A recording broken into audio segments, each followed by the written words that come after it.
So, how to manage coral reefs sustainably. Coral reefs constitute of some of the largest and most diverse ecological communities on Earth. They are a biodiversity hub. Global coral coverage has degraded by half since the 1950s due to climate change and other anthropogenic factors.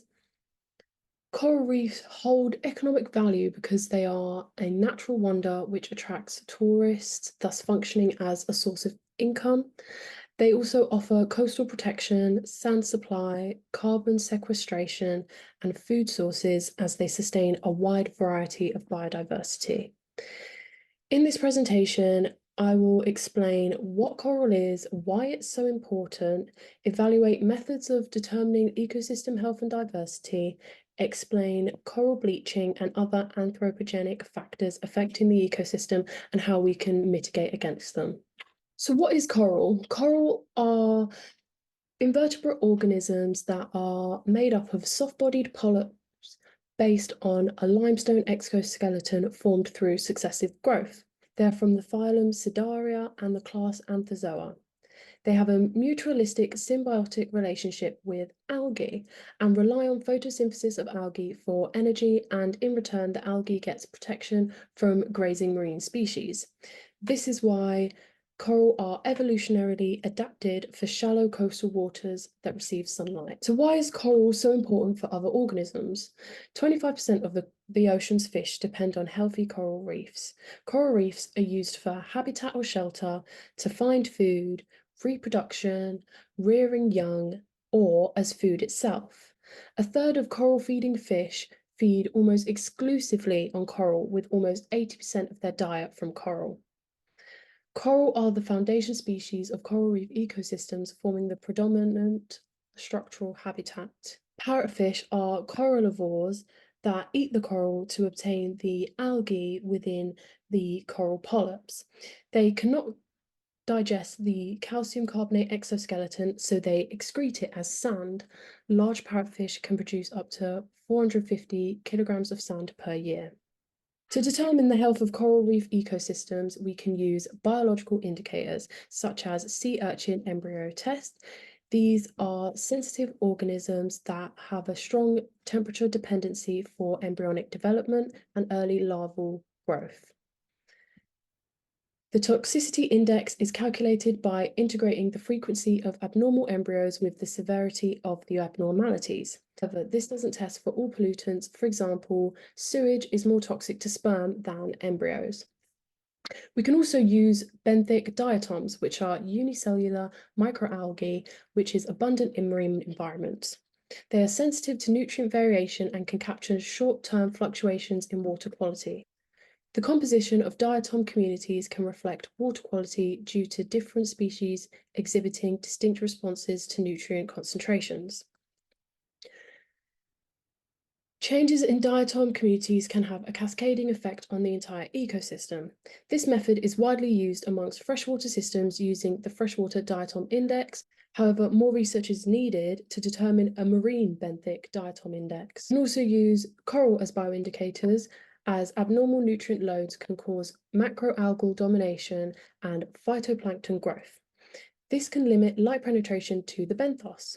This results in a shift of the benthos composition towards non-symbiotic filter-feeding animals, therefore changing the condition of coral reef ecosystems, which can be used to identify water quality degradation. A method of measuring water quality is the STORAT method, which samples seawater and involves measuring a range of different factors such as temperature, salinity, alkalinity, dissolved oxygen, solubility of oxygen, nitrate, ammonia, copper, and other metals. This method compares the water quality data with the STORAT water quality standards. The result of the comparison of each of these parameters are given in a value, so that the value of all parameters becomes an index that states the level of water quality. Lastly, we can also determine coral health. Coral condition is assessed by examining the species, their size, bleaching state, and extent of mortality. To calculate the coral mortality index, it is the ratio of dead coral cover to the total cover of both live and dead corals. If the mortality index is smaller than 0.33, the reef is classified as healthy. However, if it's larger than 0.33, the reef is classified as unhealthy. There's also the Coral Health Index, which measures benthic cover, fish biomass, and microbial abundance. To determine the diversity of coral reef ecosystems, we can survey to identify species present and calculate the species diversity, richness, and abundance.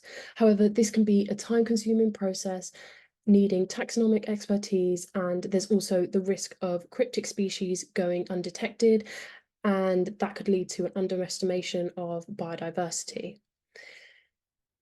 We could raise public awareness to gain support and volunteers to help with this process.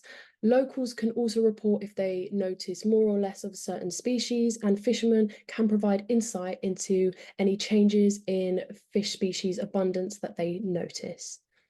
Taxonomic analysis can help in understanding the distribution and abundance of different groups within the ecosystem.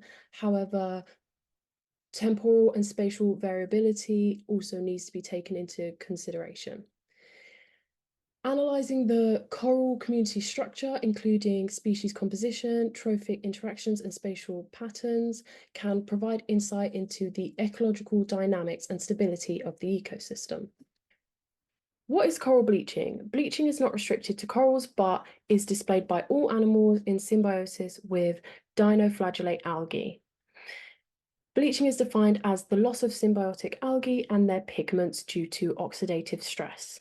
It can be quite detrimental to the ecosystem, as coral and other symbiotic species have suffered mass mortality as a consequence of bleaching events. Coral bleaching can be triggered by temperature changes, high irritants, heavy metals, and pathogenic microorganisms. However, these factors can interact with each other. For example, the increase in sea temperature can affect the amount of pathogens present. The virulence of a bacterium which was responsible for a coral bleaching event is very temperature dependent, requiring temperatures of 25 degrees Celsius and up. So, human-induced problems. Coral reefs are one of the most endangered habitats of the planet. This could be attributed to a range of anthropogenic factors, such as pollution caused by agrochemicals and industrial discharge, and corals are usually coastal and near land and therefore more susceptible to pollutants from sewage entering into coastal waters from the land. Destructive fishing, such as poison fishing, blast fishing, and overfishing, damages coral reefs due to the reduction in fish diversity and can also decrease the recreational value. Other issues such as coral mining, sedimentation, and invasive species can also have a detrimental effect on the coral reefs. The economic value of an ecosystem is defined as the total value of its instruments, the goods and ecological services that the ecosystem provides.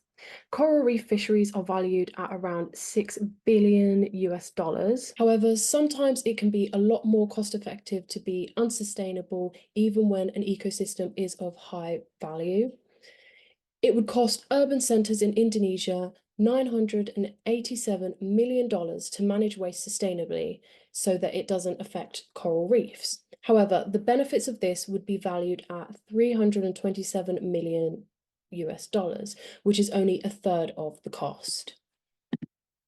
Here is a table of goods and ecological services that coral reef ecosystems provide, from seafood, raw materials, shoreline protection, and maintenance of habitats, generation of coral sand, nitrogen fixation, and aesthetic values and artistic inspiration.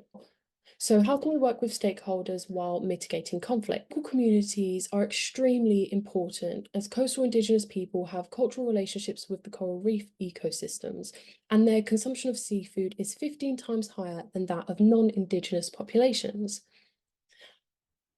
Involving the local community in decision-making can bring traditional knowledge and expertise. It's also important to address socio-economic needs and provide alternate income sources such as ecotourism or a carbon trading scheme. Investing in local communities and educating them on the importance of coral reef conservation and sustainable resource management practices is also vital. So, fishermen's income comes from seafood, and therefore, destructive fishing methods can be easier and more cost effective than sustainable methods. Work with the fishermen. We could work with the fishermen to reduce overfishing and destructive fishing methods, reducing overexploitation through effective fisheries management, and work together to ensure resources for future generations.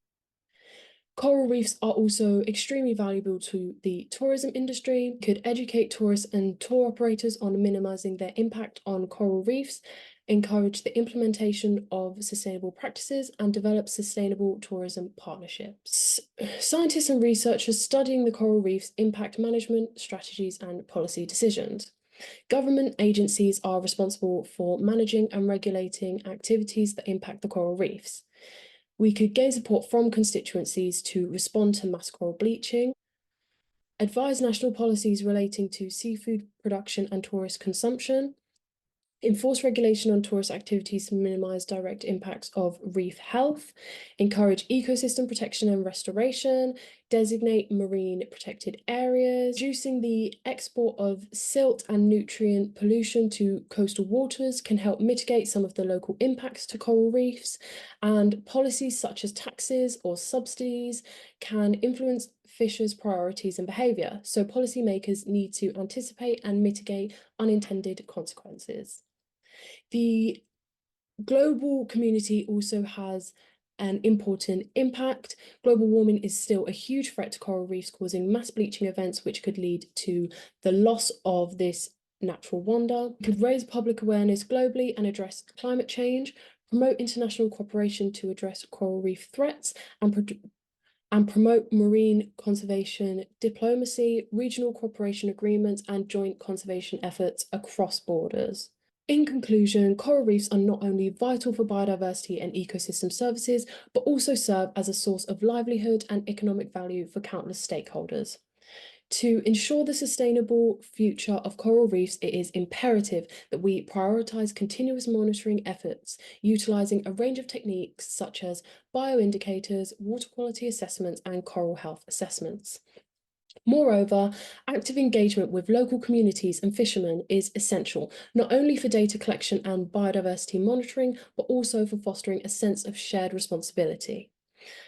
However, it's also important to work alongside stakeholders whilst mitigating conflict. By working together, we can navigate potential conflicts and develop long-term solutions that balance conservation goals with socio-economic needs. Thank you.